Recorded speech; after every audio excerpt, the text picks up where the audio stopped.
Harvard. Seriously, what does a Harvard student possibly have to be unhappy about? Embedded within that question is the key to understanding the science of happiness. Because what that question assumes is that our external world is predictive of our happiness levels. When in reality, if I know everything about your external world, I can only predict 10% of your long-term happiness. 90% of your long-term happiness is predicted not by the external world, but by the way your brain processes the world. And if we change it, if we change our formula for happiness and success, what we can do is change the way that we can then affect reality. What we found is that only 25% of job successes are predicted by IQ. 75% of job successes are predicted by your optimism levels, your social support, and your ability to see stress as a challenge instead of as a threat.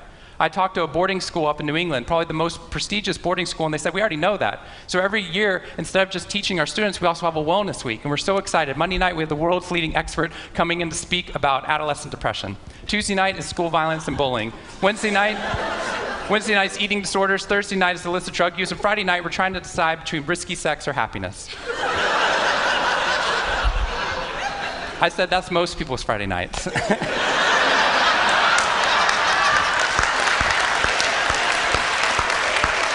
Which I'm glad you liked, but they did not like that at all. Silence on the phone. And into the silence, I said, I'd be happy to speak at your school, but just so you know, that's not a wellness week, that's a sickness week.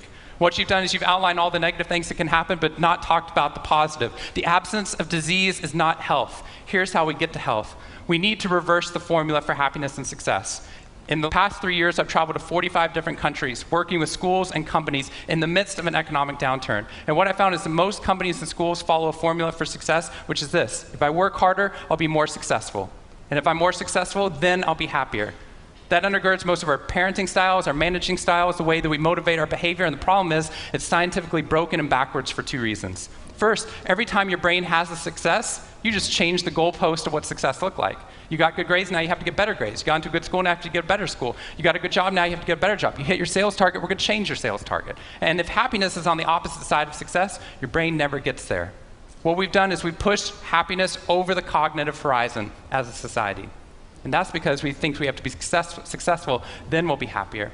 But the real problem is our brains work in the opposite order. If you can raise somebody's level of positivity in the present, then their brain experiences what we now call a happiness advantage, which is your brain at positive performs significantly better than it does at negative, neutral, or stressed.